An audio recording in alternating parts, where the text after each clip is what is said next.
Existe uma parte do Livro dos Espíritos que normalmente é muito pouco focada, é muito pouco explorada.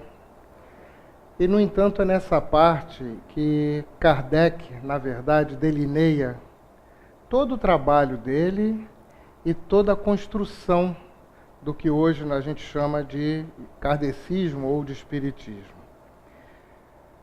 Para falar a verdade, não existe um kardecismo, né? A gente aqui fica querendo diferenciar, dizer, não, eu sou espírita kardecista. Porque, na verdade, só há um espiritismo. Pelo fato de nós aqui convivermos também com outros povos, com religiões que também têm contato com os espíritos, e que, por força da imposição, né, da religião da época, sofreu uma grande perseguição. Bezerra de Menezes, o nosso grande apóstolo, ele, enquanto também participante das lides políticas da época, abrigou no seio do espiritismo esses outros povos perseguidos, essa outra população aqui do Brasil, que mesmo com o sincretismo religioso, na mistura de suas crenças vindas da África com a igreja, com a crença católica, com a religião católica, mesmo assim eram perseguidos e de forma brutal. Existe até uma cantiga de criança que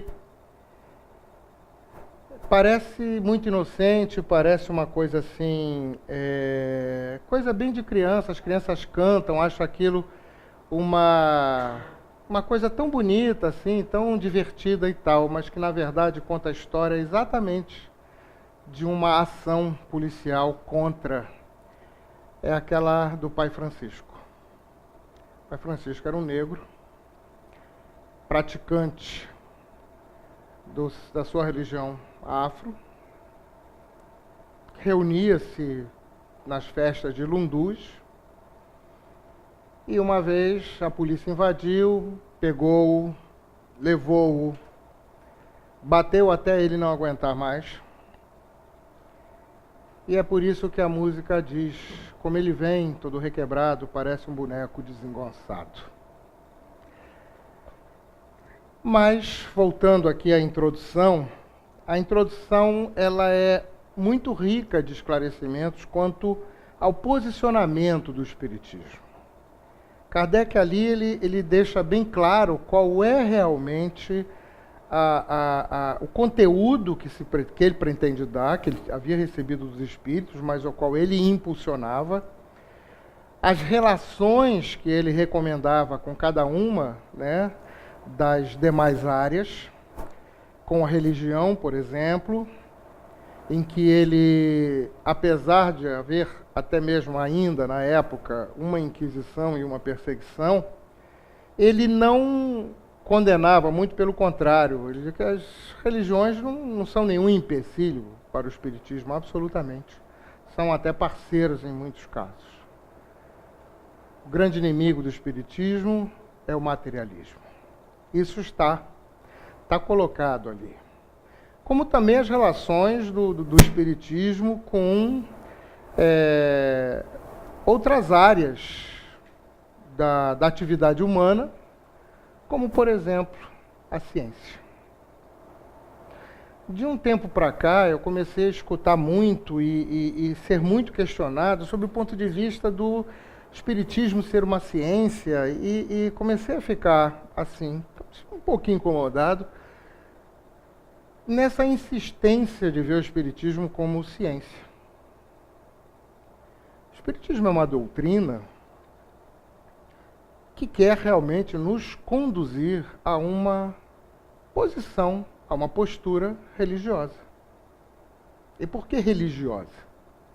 Porque, ao contrário do que Santo Agostinho, né, colocou na época, e isso moldou o pensamento do cristianismo através do catolicismo, religião não é religar. Em primeiro lugar, porque seria um absurdo que Deus permitisse que nós nos desligássemos dele. Se ele está em nós, como é que a gente pode estar desligado dele? Isso nada mais foi do que uma criação de uma retórica para justificar a obrigatoriedade de se procurar o catolicismo, no caso, que era a religião dominante, para ser recebido no seio da cristandade, que era o tal do batismo, que é até hoje. E para provar que o batismo era necessário, criou a tal da história do pecado original e de que a gente precisava se religar porque a gente nascia em pecado. Na verdade, religião vem não dessa palavra, não dessa etimologia, mas de reler. Vem de relegere. Ou seja, é uma releitura. E o que é uma releitura? É uma nova tomada de posição, é um outro olhar sobre as mesmas coisas que nós já vemos normalmente e que são fruto de dúvidas, de ansiedades, muitas vezes de sofrimento. E aí, Kardec, com o conteúdo dado pelos Espíritos, vem propor essa releitura. Releitura que também não era nenhuma novidade aqui nesse planeta, já que Jesus trouxe. Então esse conteúdo nada mais é do que uma consequência daquilo que já está no Novo Testamento, chamado Novo Testamento. Quem lê ali, principalmente as cartas de Paulo, até o Atos dos Apóstolos, eu tive a oportunidade há pouco de encontrar duas pessoas em que eu, conhecidas também, né, do meio espírita, em que eu pude lembrá-los de que um centro espírita, ele não é em nada diferente hoje do que foi a Casa do Caminho de Pedro e posteriormente de Maria e João. O que se fazia na Casa do Caminho se faz hoje em todo o centro espírita. Então, o cristianismo é a nossa verdadeira religião. Somos cristãos. O espiritismo nada mais é do que uma releitura desse cristianismo e de uma nova luz sobre as nossas indagações. Porque os últimos 200 anos da nossa história, nós nos desenvolvemos muito em questão de intelecto, em questão do uso da nossa razão, aprendemos a usar a beça a nossa razão, e aplicamos isso numa área de descobertas a que chamamos de ciência. E achamos que a ciência, sim, deve nos guiar, a tal ponto que coloca uma máxima como se fosse de Kardec, dizendo que se a ciência nos contradizer, a ciência tem razão. Não é bem assim. É e não é. Nós vamos mostrar para vocês hoje. Vamos começar com essa frase de Cristo. E conhecereis a verdade te libertará. Interessante que eu mesmo, durante muito tempo, quando eu olhava para essa frase, eu achava que a coisa mais importante nessa frase é aquilo que tenho certeza todo mundo acha, que é verdade. Isso é muito importante. Conhecereis a verdade. E o nosso pensamento foca nessa palavra, e essa palavra se torna a coisa mais importante dessa frase. É a verdade, é isso que buscamos. Jesus veio nos trazer o caminho da verdade. Mas, irmãos, vou propor a vocês um outro ponto de vista, um outro olhar para isso. Nesta frase, a palavra mais importante é conhecer. Se nós somos tocados pela ignorância, se essa está na base de todos os nossos problemas, então a coisa mais importante que nós temos é o ato de conhecer. Chegaremos à verdade, seguramente, mas antes nós temos que passar pelo conhecimento. E o que é conhecer? Conhecer é passar a ter a consciência de alguma coisa. Aí o dicionário pode colocar várias palavras do tipo, é saber. Eu discordo, não é saber. Conhecer é uma coisa, saber é outra. Conhecer é pura e simplesmente você passar a ter consciência de alguma coisa. Isso existe. Sabe?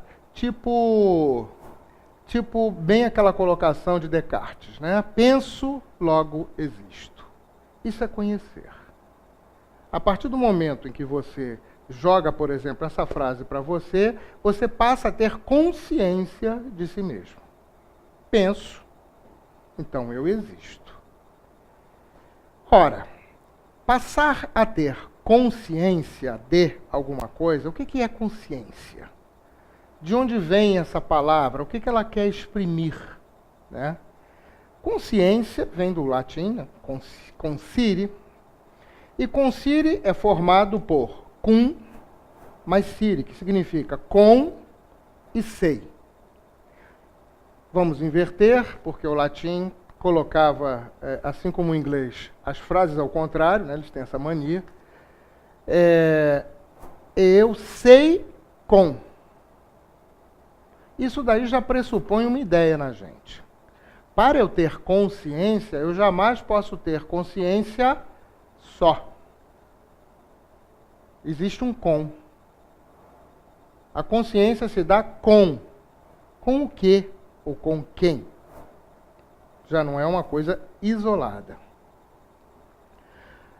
Ora, se a consciência tem ali também uma outra palavrinha interessante, que é o sei, que é onde está o saber, eu tenho um desdobramento para o saber. Como também tem um outro desdobramento para saber com. Saber com significa saber com mais alguém, saber em conjunto com alguma coisa, saber em conjunto com outras pessoas.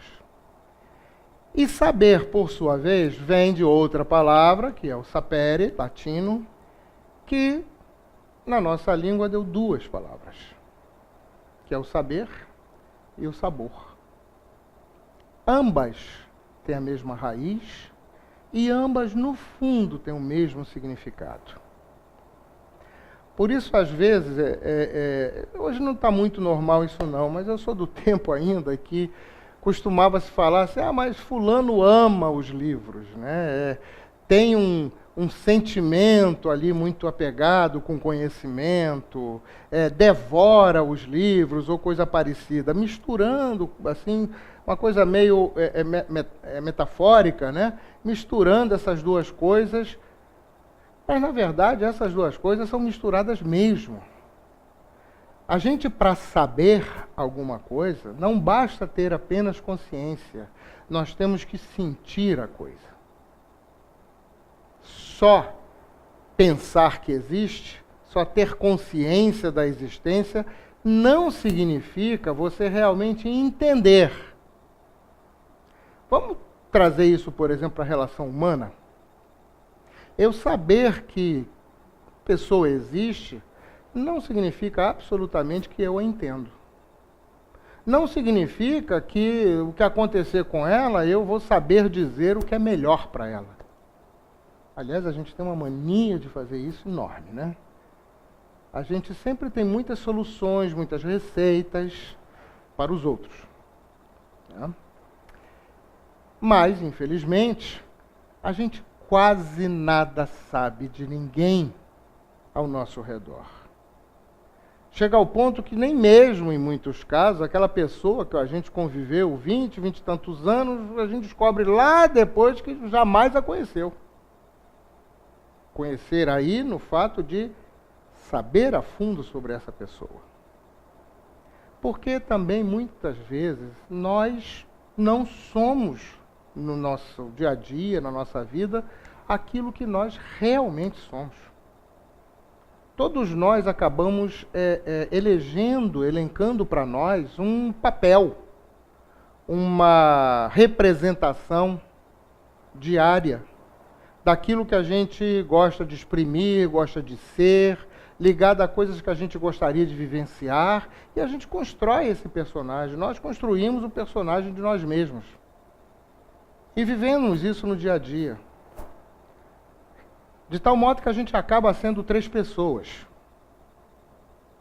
Nós somos a pessoa que pensamos ser, somos a pessoa que os outros pensam que nós somos, e somos a pessoa de verdade, que está no meio disso tudo, que às vezes nem nós conseguimos achar.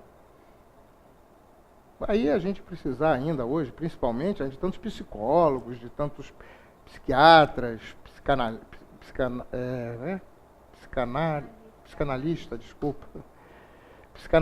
quer dizer, a gente precisa desse apoio, esse suporte externo, porque a gente se perde no meio dessas representações que nós criamos para nós. Então essa coisa de saber e sabor está intimamente ligada ao fato de saber realmente. E por que eu estou insistindo nessa palavra saber?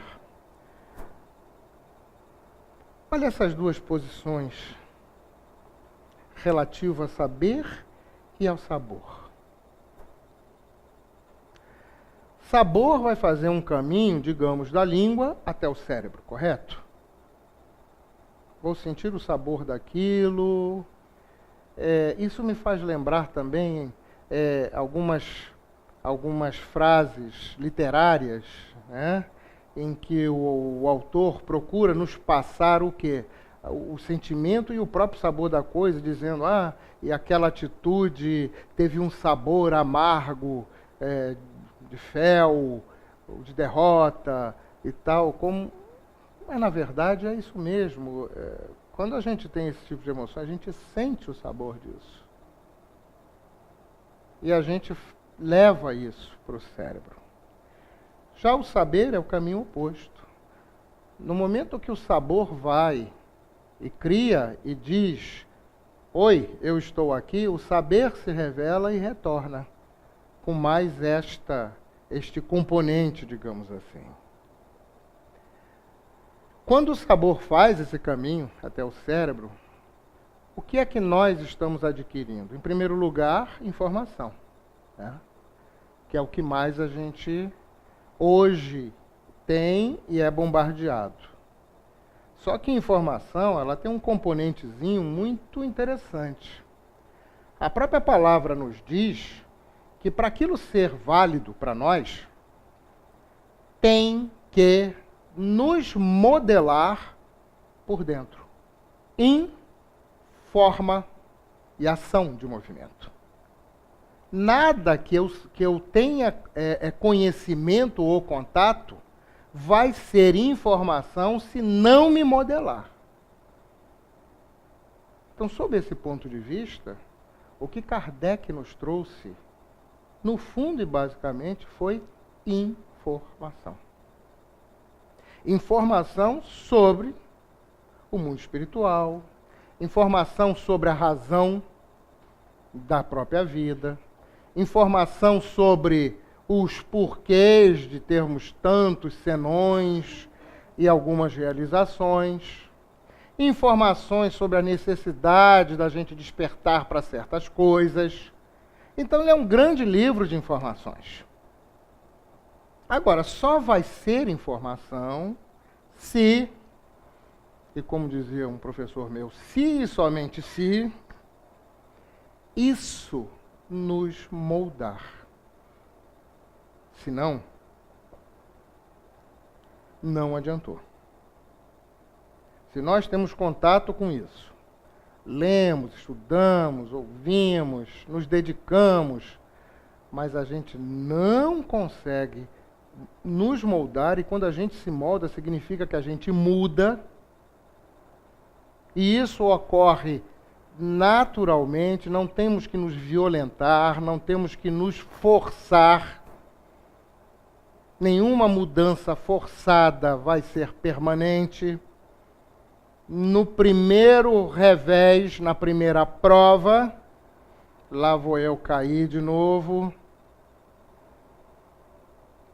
Então, para não ser forçado, a gente tem que abrir a nossa percepção.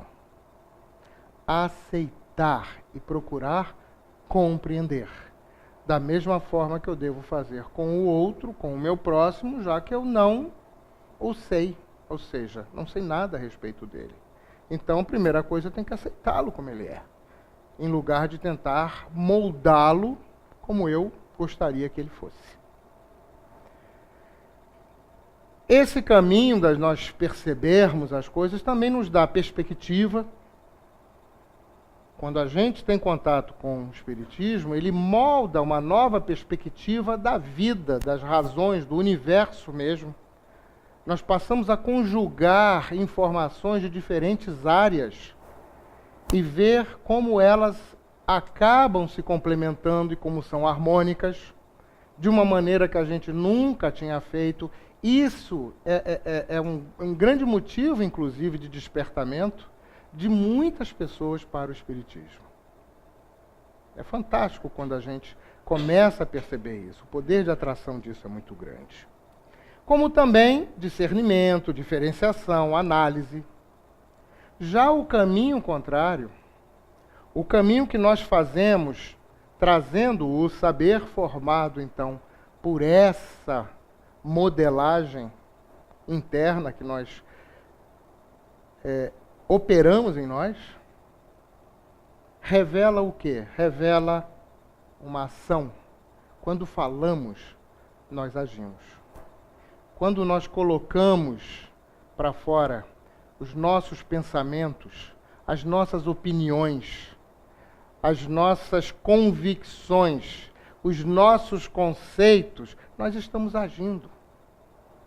Isso é ação. A palavra em movimento é ação. A palavra tem o poder. Por quê? Porque ela vai ser o sabor para o próximo, para outra pessoa. Nós temos uma responsabilidade enorme sobre aquilo que pronunciamos. Falar palavras determinadas que machucam é como realmente bater. Ofender é violência. É agressão. Esse saber também, quando chega à língua, provoca difusão do pensamento, difusão da informação, difusão daquilo que a gente pode dar, porque nós temos. O tema de introdução, que foi caridade, enquanto estava mencionando, nosso irmão Vinho estava lendo ali, eu estava aqui pensando, meu Deus do céu, a gente podia fazer uma reflexão de como é difícil a gente praticar realmente a caridade. A gente sempre pratica alguma coisa que a gente pensa que é caridade, que a gente elege até o ponto em que a gente está disposto, né? Só que caridade não tem que ter disposição, ou é ou não é, ou você faz ou não faz, não tem que ficar medindo, se tiver medida já começa a deixar de ser caridade. Né? Como é difícil. Não é fácil, não. Doar-se. A língua também provoca influências. Eu influencio o meu próximo demais. É impressionante isso, e como as pessoas tentam nos influenciar. Quantos tititis, né, chegam aos nossos ouvidos, quantos conselhos, quantas recomendações. Vivemos cercados. Todo mundo sempre tem uma fórmula ideal para a nossa vida. E, no entanto, não sabe nada da gente. Mas é pela língua também que a gente constrói e toma as consequências. Porque é a ação. E a cada ação corresponde uma ação de igual intensidade em direção oposta.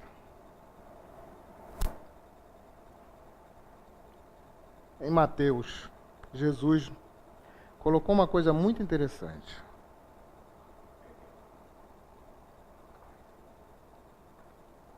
Vai contra quem? Vai contra a ciência. A gente não faz tanta questão. Vamos ensinar os nossos filhos, né? Os nossos filhos aí, lavar a mão antes de consumir o seu alimento, não é verdade? Vamos fazer o asseio, parará. E vem Jesus e diz assim, olha, isso não tem importância. Não compreendeis que tudo que entra pela boca desce para o ventre e é lançado fora. Mas o que sai da boca procede do coração e isso contamina o homem. Ah, mas ali pode ter bactérias, né? Posso pegar uma doença, uma infecção. Olha só, o que a ciência não diz é que a gente ingere alguns bilhões de bactérias diariamente. Em tudo. Na própria comida. O próprio fato de você botar uma comida no prato e ir comer já encheu de bactéria. Está em tudo.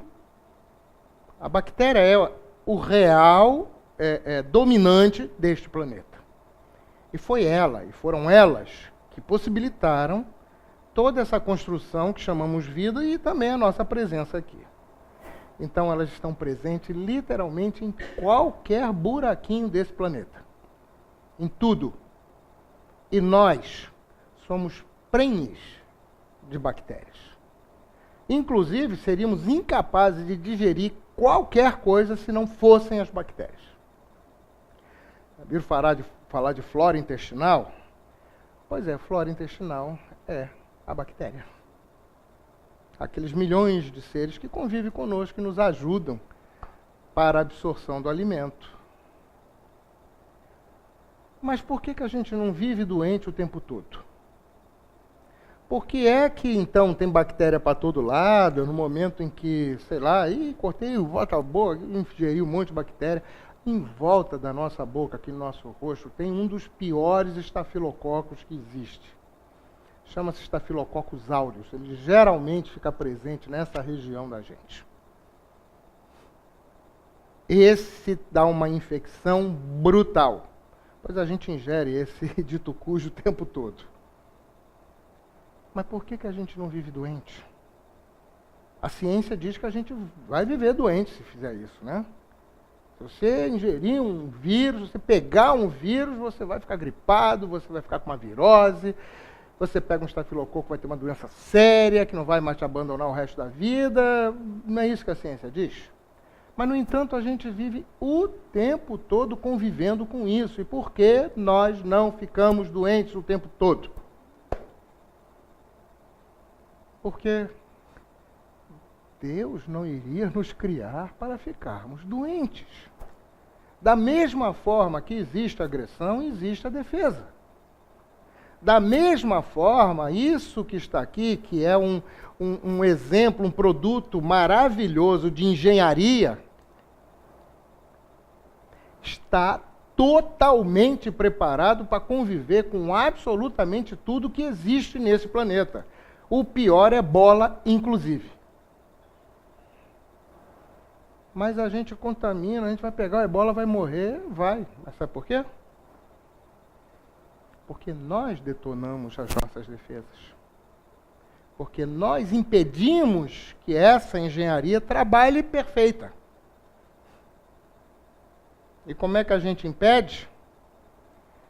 Do coração procedem os maus pensamentos. Por que eu coloquei isso aí em destaque? Porque Jesus foi o primeiro a nos alertar que coração e mente andam junto. Do coração procedem os maus pensamentos. Coração e mente é uma coisa só. Não existe essa, eu vou ser uma pessoa racional. Não tem. Se existisse esse ser puramente racional, seria simplesmente e apenas um robô. Nada mais do que isso. Assim como se existisse a pessoa que fosse puramente emocional, ela enlouqueceria. Porque seria incapaz até de mover um dedo ou dar um passo. Sempre estão em conjunto. Razão e emoção trabalham ao par. Jesus nos alertou. Tudo vem daí. Todos os males, e na Bíblia está nomeados alguns, né? Mortes, adultérios, fornicação, furtos, falsos testemunhos e blasfêmias. Por que eu coloquei isso? Que é para mostrar a vocês que ciência tem o seu papel, mas não é absoluta nem mesmo para dizer se o espiritismo está certo ou errado. E quem nos disse isso foi Kardec. Introdução do Livro dos Espíritos. Item 7. Suas opiniões, quando ele está dizendo suas opiniões, ele está se referindo aos sábios, né? Aqueles que são doutos. Essa coisa do douto, né? Não, porque eu sou doutor. Todo mundo gosta de ser doutor, né?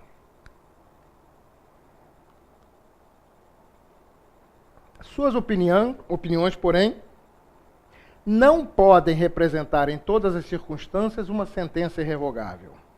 Desde que a ciência sai da observação material dos fatos, em se tratando de os apreciar e explicar, o campo está aberto às conjecturas. O que ele quis dizer com isso? Que desde que a ciência extrapola a matéria, e ela que explica a matéria, tudo que for além disso, ela não tem a mínima capacidade de contestar qualquer outro tipo de ideia, seja a mais maluca, estapafúrdia e absurda possível. Cada um arquiteta o seu sistemazinho. Está escrito desta maneira, entre aspas, literalmente. Cada um arquiteta o seu sistemazinho, disposto a sustentá-lo com fervor. Quantos embates as pessoas têm discutindo seus argumentos, seus pontos de vista, com uma propriedade, só porque, não, isso é a ciência. Com relação às coisas notórias, que são coisas notórias, são as coisas de conhecimento comum, né? A opinião dos sábios é, e com toda razão, fidedigna. Porquanto eles sabem mais e melhor do que o vulgo. Mas no tocante a princípios novos, a coisas desconhecidas, essa opinião quase nunca é mais do que apenas uma hipótese. Por isso não se acham, menos do que os outros, sujeitos a preconceitos. A ciência é preconceituosa? Kardec diz que é. E é. A ciência é tão preconceituosa que é preconceituosa contra ela mesma. A própria ciência desdiz a ciência. Coisa incrível, né? A ciência propriamente dita é, pois, como ciência, incompetente para se pronunciar na questão do espiritismo. Se Kardec afirma que a ciência é incompetente para se pronunciar sobre o espiritismo, nós não podemos achar que, em confronto com a ciência, desde que não se trate das coisas materiais, a ciência vá ter razão.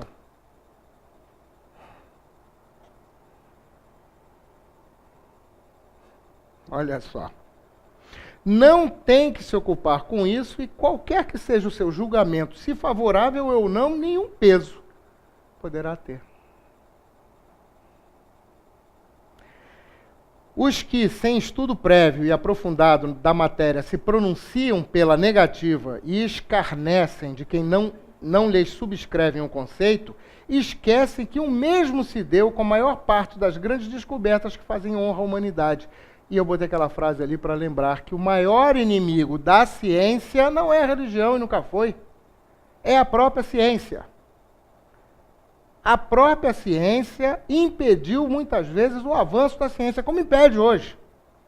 Existe uma série de conhecimentos não revelados. Uma série de conhecimentos que já são domínio da humanidade, que já são domínio do homem, mas que não são revelados porque o establishment da ciência impede que isso aconteça. Só para vocês terem uma ideia, a teoria quântica, que faz 130 anos, até hoje não foi publicizada, ou seja, não foi aberta para o grande público. Ela se restringe ao meio dos estudiosos, dos cientistas.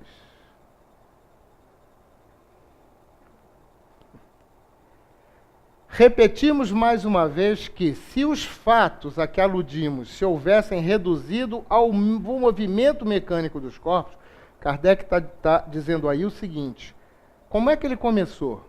Começou investigando as mesas, não é? As mesas dançantes, saltitantes, que faziam barulho, e aí ele foi evoluindo a investigação. Pois bem, se ele está se referindo a isso, se esses fatos se reduzisse apenas a esse movimento das mesas, a indagação da causa física desse fenômeno caberia à ciência. Ela que teria que explicar por que a mesa estava andando, pulando, fazendo barulho ou coisa parecida. Mas desde que se trata de uma manifestação que se produz com as exclusões das leis da humanidade, ou seja, não há explicação física, não há explicação no domínio do nosso conhecimento, nem do nosso saber, ela escapa à competência da ciência material, visto não poder explicar-se por algarismos e nem por força mecânica.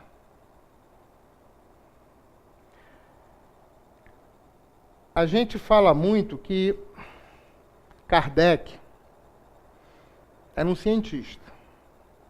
Com isso, nós estamos, na verdade, querendo justificar que a coisa mais importante é a ciência, e por ela ser mais importante, Kardec necessariamente teria de ser um cientista para a gente aceitar o espiritismo. Olha o perigo. As coisas são muito assim sutis. Há nuances que a gente tem que perceber. E o trabalho das trevas é exatamente aproveitar as nossas falhas de percepção das sutilezas. E aí começa a formar uma cultura, começa a formar um pensamento que vai desviando. E quando você vai ver depois de um tempo, você está longe, que já não consegue nem descobrir aonde foi que começou isso. Nem quando você se afastou definitivamente do caminho. A gente não percebe. Não tem aquela coisa do orar e vigiar?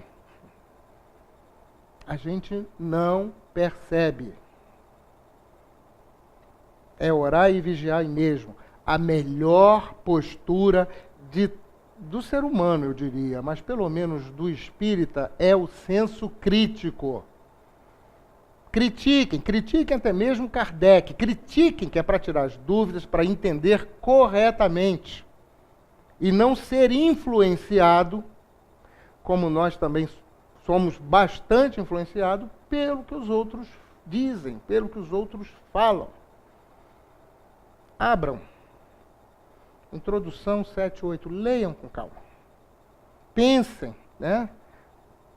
Deixa a mente livre para pensar sobre isso, meditem sobre as palavras de Kardec. O maior inimigo da ciência, olha a diferença. O maior inimigo da ciência é a própria ciência, mas o maior inimigo do espiritismo não é o espiritismo. É a ignorância. Isso dá uma diferença fundamental em termos de competência, digamos assim, em termos de estrutura, em termos de validade, em termos de realidade para o próprio espiritismo. Enquanto que a ciência que a gente tem tanto zelo, né, dá tanto valor, é o que nos sustenta hoje. Puxa, tudo isso é fruto da ciência, que bacana, né? Está fresquinho aqui, graças a Deus, valeu.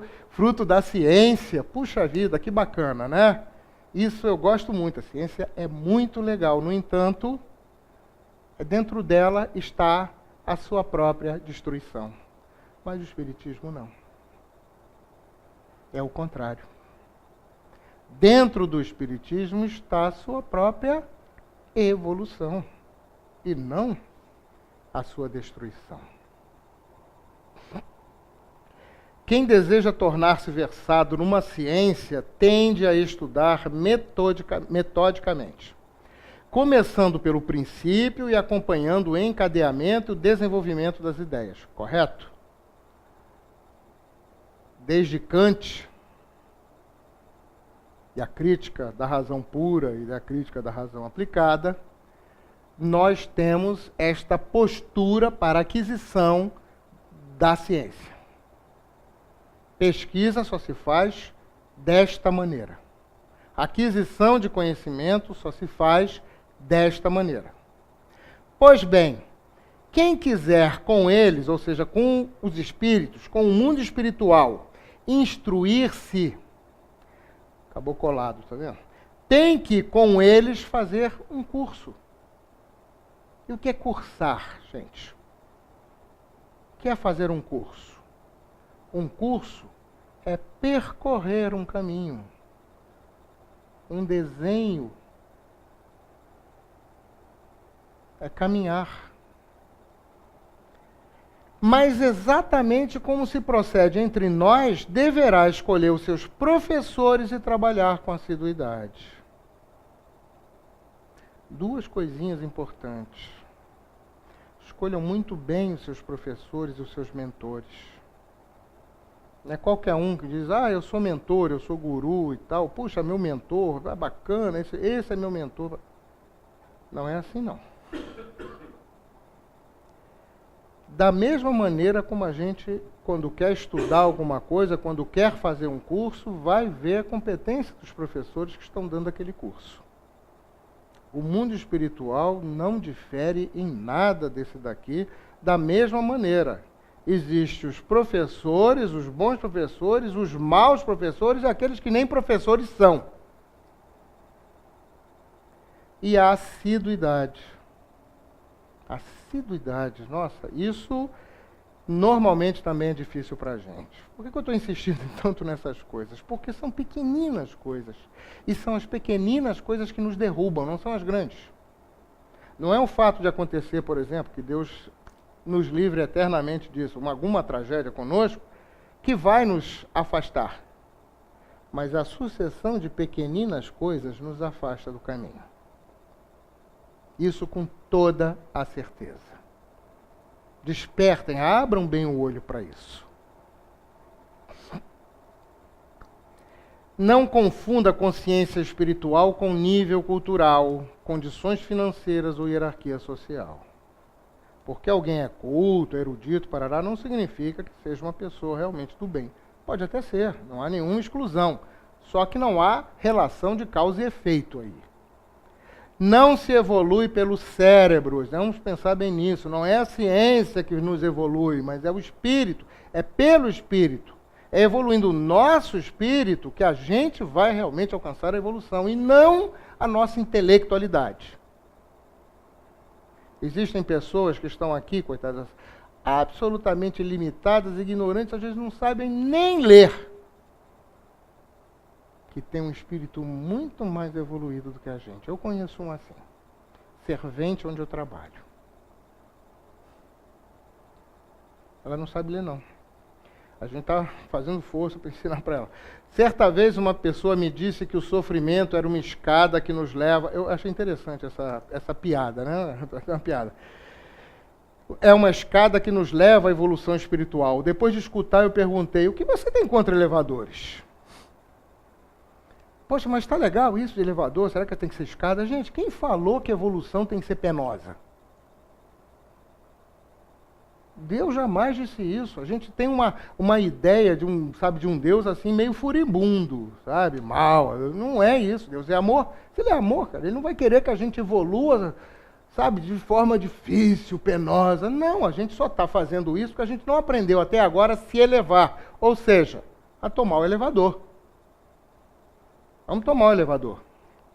Vamos aprender a nos elevarmos. E a gente não evolui pela matéria. A gente pode usar a matéria para evoluir, como, por exemplo, estamos usando a matéria, nesse exato momento, numa outra direção, que é a direção espiritual. Evolução é desenvolver-se passando de um adaptado para outro. Eu não vou evoluir permanecendo, por exemplo, com as mesmas coisas que eu gosto hoje, com as atividades que eu prezo, com as coisinhas que eu dou valor, nada disso. Tudo isso não passa de ilusão. Nem verdadeiro é. Nem matéria mesmo isso aqui é impressão minha, pura e simples. Contração, choque de energia, nada mais do que isso. Qual é o mecanismo secreto, então? Até que ponto nós sabemos escolher realmente com base no conhecimento que a gente já possui? Vamos fazer uma autocrítica. Por isso é tão necessário o autoconhecimento. Ciência e espiritismo podem andar lado a lado, sim. E devem. Mas a sobreposição, até o ponto em que a gente não compreendeu ainda como que o universo é constituído, a gente não deve misturar por enquanto. A César, o que é de César, e a Deus, o que é de Deus. Por fim, a frase de Allan Kardec. Quando as crenças espíritas se houverem vulgarizado, ou seja, quando ela estiver absolutamente comum entre as pessoas, esse é outro pensamento que eu gosto também de alertar sempre. Por que essa timidez ou essa vergonha de nos pronunciarmos como espíritas? A gente tem medo que alguém vá nos recriminar, né? Nos causar embaraço, porque eu digo, eu sou espírita, vão olhar para a gente com uma cara, esse aí é filho do demo, né? Quando estiverem aceitas pelas massas humanas, e esse parênteses é dele, e a julgar pela rapidez com que se propagam esse tempo não vem longe, com elas se dará o que tem acontecido a todas as ideias novas que hão encontrado oposição. Os sábios se renderão à evidência. Que a paz de Jesus permaneça conosco, irmãos. Muito obrigado por me receberem aqui.